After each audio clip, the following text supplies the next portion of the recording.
Hi everyone, I'm Azrin. I'm a representative from the Oxford University Malaysia Club, and we're joined today by a very special guest, Professor Gerry Bodeker, who is a current member of Green Templeton College at the University of Oxford, and he's also a retired faculty member of medical sciences from the University of Oxford.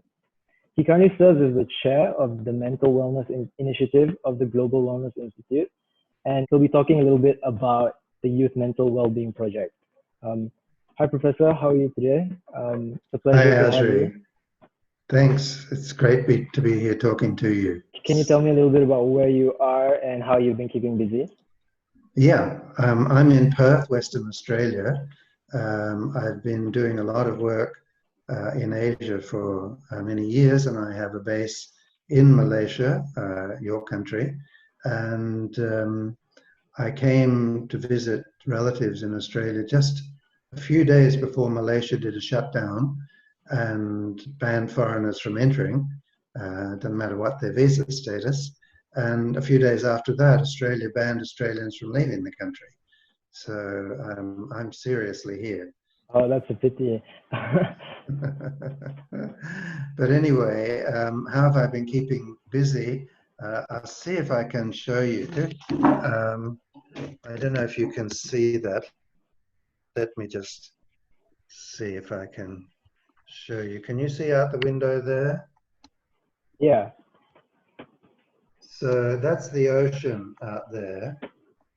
All right. So you stay pretty close to the ocean, I see, Professor. I'm just staying a couple of blocks from Cottesloe Beach in Perth, in Australia. And Australia isn't on full lockdown, so we're allowed to go out and exercise, and we're allowed to have groups of 2 people. And so, you know, I went with a friend to walk her dog yesterday and had a swim. So we're allowed to do that, but we're not allowed to meet anybody else at the beach. So if you see people you know at the beach, you can wave from a distance, but you can't. Right, social distancing. Right. Yeah. Yeah, so it's not as severe as it is. Yeah, it's very different here, actually. World. Yeah. Yes, I know that. You have the army and the police down on yeah. the street stopping Yeah, people. it's a bit more serious. You've got a much higher incidence. Yeah. So, Azri, this is why the Mental Wellness Initiative that I chair for the Global Wellness Institute decided we wanted to focus on how young people are coping with this crisis and this lockdown. And how it started was that one of my colleagues, team members in the Mental Wellness Initiative, her daughter, they're in Houston, Texas, but her daughter was a first-year student at the University of Amsterdam and was stuck, and all the other students were going home, and she was debating, should she stay there? They were then at the time saying 3 weeks, and her mother called me and said, you know, would you step in and help just talk this through with her? So I did, and she decided to get out of there, which was exactly the right thing to do. And she's now back home in Houston and making videos and interviews like this for our Mental Wellness Youth Wellbeing Project. But what I realized was that students particularly, and you know, majority of young people are students, are going through huge pressures. There's the whole academic side of things. What about our exams? What about our university entrance for those who are sitting for qualifying exams? You know, what about our graduation? I'm a Harvard University graduate, and Harvard's put out a message that they are not having their graduation, which they call commencement, this year for the first time since the Second World War, I think. So there are huge changes for students. How do I get home? I know you've had to go through that coming from Oxford back to Malaysia. How do I get home? Exactly. Are there flights available? Is my embassy going to help me? Is anyone going to help me? What about students who can't afford the fare?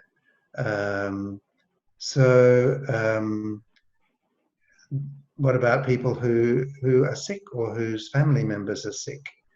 There are a lot of pressures, and what I realized was that young people don't have a really sort of solid place to go to air these issues and find solutions.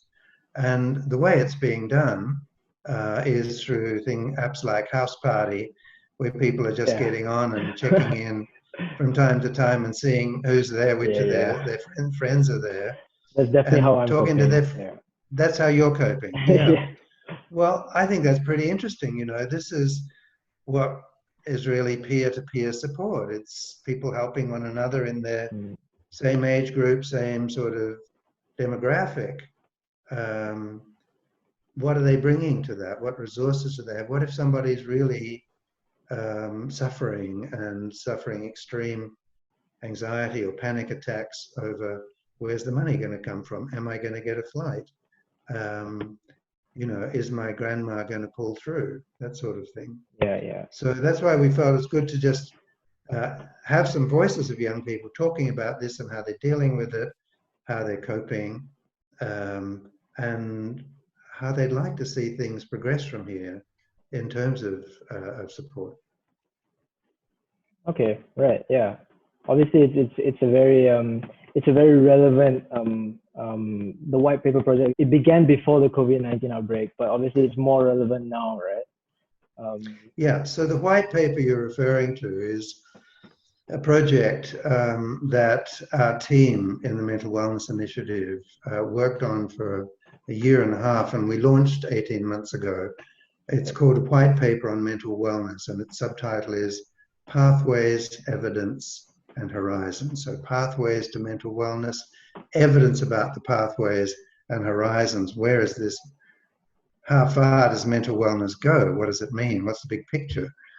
And so what we did was we gathered scientific evidence, the latest and the best scientific evidence for all the things that people know and experts recommend for wellness, but particularly for mental wellness, and decided to put science behind it. Is there evidence that social support makes a difference to people's mental well-being? Is there evidence that meditation and prayer can make a difference to people's mental well-being? How about exercise? We know that it's important for physical health. What does it do for mental health? What kinds of exercise? Aerobic, anaerobic, solo exercise, group exercise. What about nutrition? We know that healthy diet is important for a healthy body, but what about healthy diet and healthy mind? What do we know about optimal diet for optimal mental well-being? And so we searched for the studies in all of these areas for over a year, pulled it all together into a focus to basically say, these are the main pathways we've identified that contribute to mental well-being and that are not based around therapy or a therapist, but that are self-managed, self-directed. They're what I can do, what you can do. And here's what the science says. We can do this with confidence because there's now a body of evidence that says this approach improves brain functioning and so on. One of the things we found that was most interesting is that there's new evidence that a number of different pathways or approaches to pursuing mental wellness, mental well-being, actually lead to changes in the brain. And previously, when I was a student, the prevailing wisdom was that the brain stops growing at 19. You're 19 yet, Azrin? I'm 20. You're 20. Well, the old view would be that you're already 1 year on the slippery slope down. However, the latest research shows that with the right kind of stimulus and activity, the brain can continue to produce new gray matter, cortical matter, and white matter, subcortical matter, throughout the adult lifespan. Wow. Okay. Yeah, it can produce new neurons, new pathways, new patterns of communication across hemispheres. And that frees up the huge potential that we have in our brain. And that's one of the messages we want to bring out. And that's why understanding this, you know, reading the white paper, I know you're going to show the cover of it, do a screenshot of that and give a link to that for people who are interested.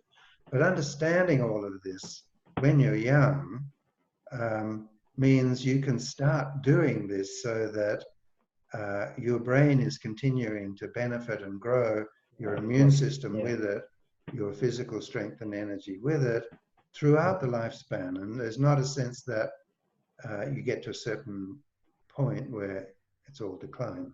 It's not true. There's evidence that that's not necessary at all. Right. Okay. There's hope, right? Yeah. Like my There's brain hope. can. Yeah. There's hope for your brain and for my brain at the other end of the age spectrum. So yeah, if anyone's unaware, the white paper is a report which was published by Professor Bodeker and his team of researchers at the Global Wellness Institute, and it's really insightful. It'll be linked in the description, and I'll post like a little preview of what it looks like here right now. And I highly recommend everyone to check it out because it has a lot of interesting information and research, and it's really informative. With the pandemic, there's a lot of concern about mental health of the older generation because obviously the older generation is, you could argue that the older generation is more prone to isolation. They don't use social media as much, so a lot of the older generation isn't as tech savvy. You could say that. So do you think should we keep our focus on younger members of society with this project, or do you think it's important to include older members of the society as well? Of course it is. It's not either or at all. Mm-hmm. It's just that youth mental wellness and well-being have not been brought into the conversation. Right. That's why we're bringing it in. Everyone is looking at the points that you've made. Right. I do think that older people may not be as tech savvy as younger people, but most grandparents are on Facebook with their kids. People your age don't use Facebook, but grandparents use Facebook, and young grandchildren use Facebook. Yeah. And they're on FaceTime. They're connected. They're talking with people and seeing them.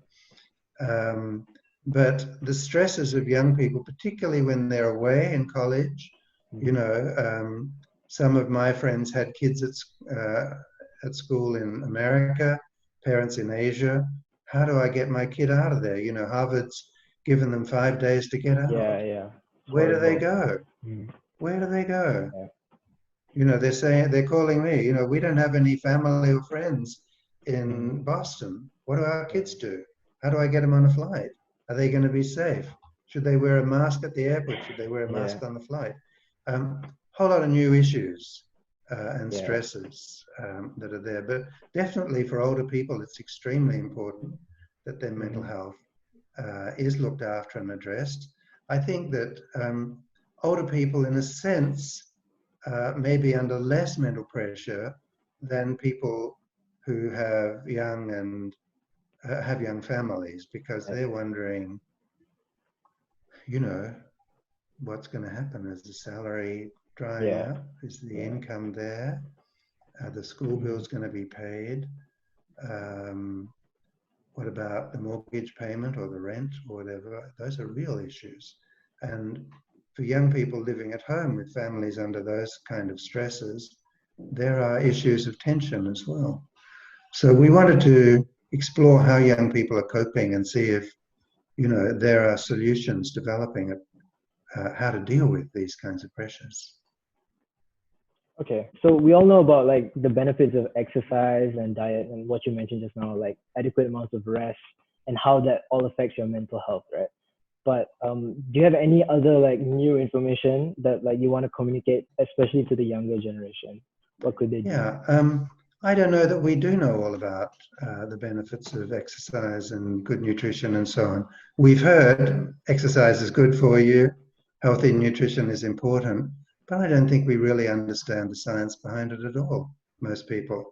And that's what we've tried to put in the white paper so that people understand, when I move, this is what happens to my body, but this is what happens to my brain and my immune system. My immune system gets boosted by exercise. I become stronger and more resistant to infection if I exercise.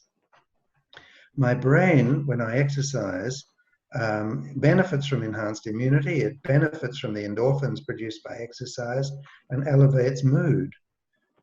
With higher levels of endorphin production, it changes brain chemistry and mood is elevated as well.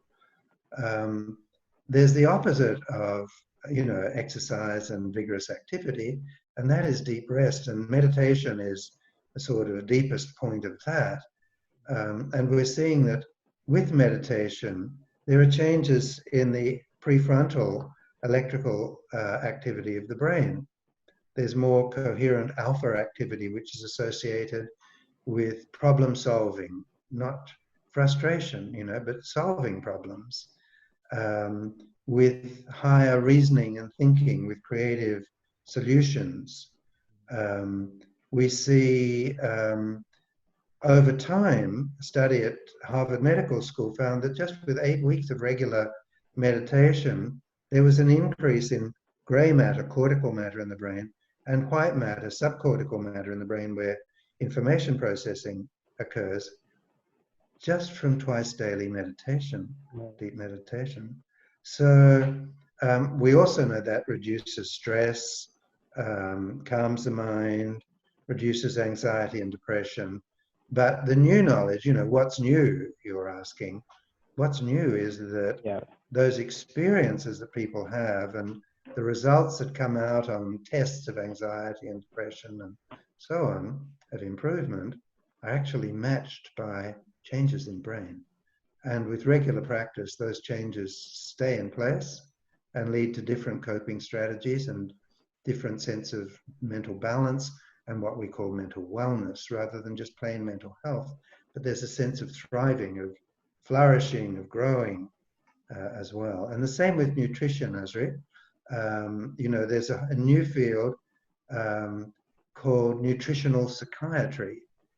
Now, when I was training as a clinical psychologist, the thought that psychiatry would ever embrace nutrition was just inconceivable.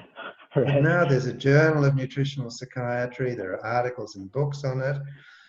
And basically what the psychiatrists are saying is, first of all, don't come to me with your problem. Come to me with your diet. Let me know, what are you eating and what are you not eating? And then go away and for a month or so, have the following kind of diet. Whole grain carbohydrates, no refined carbohydrates. So no white bread, white rice, white sugar, no refined carbs. Largely plant-based. Protein, animal protein, lean and light. Legumes, fresh fruits, fresh vegetables. What you'll find is if you do that for 4 to 6 weeks, that kind of diet, that brings about changes in your body that lead to changes in mental functioning, also immune functioning. Mood is lifted. So the nutritional psychiatrists say, try this nutritional program for a month or so first, then come back, then let's see what's left of your problems. Because it's only then that we're separating the effect of poor nutrition and mental stress. So if we take care of poor nutrition, we can take care of a lot of depression and anxiety and inability to cope and so on. And it's been found that people who have high intake of what we would call junk foods have consistently higher depression scores and higher anxiety scores on tests. Yes. And I don't think young people know that. That's really important to know. Yeah, definitely not, because I'm 20, so obviously, like, at my age, all my friends don't really care like what they put in their body, right? So yeah, I guess if they did care, their mood would be better, their health would be better. Yeah, definitely. As odd as they may seem to their friends. All right. So this is obviously the Youth Mental Wellbeing Project is obviously a really great project, and we want to get the word out, we want to get the word out. how to really flourish Yeah. mentally during So, this time of challenge. yeah. So how do you plan to get the message out to younger people? You're going to do it, Azrin. All right. Okay. Yeah. You're Right. going to tell people about the white paper. You're going to tell them what the findings are. We got other people doing interviews. Right. We'll Of drill course. into all those findings. We'll put them up. People will learn about them. And hopefully Right. they'll read the white paper. It's not rocket Mm. science.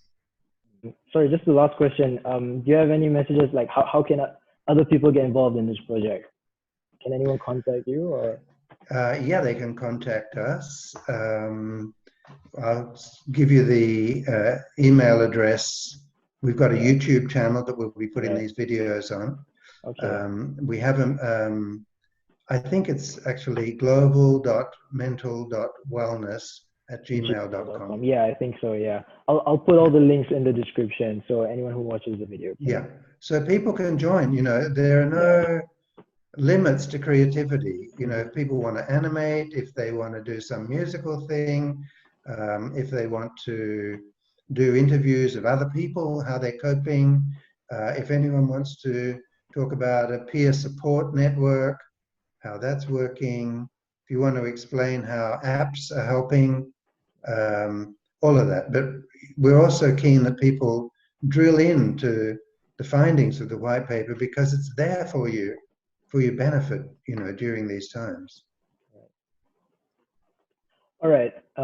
Thank you so much, Professor. Thank you for your Most time. welcome, Azrin. Um, Great talking with you. I hope you stay safe in Perth. You stay well too in Kuala Yeah. Lumpur. Okay. Thank you. Okay.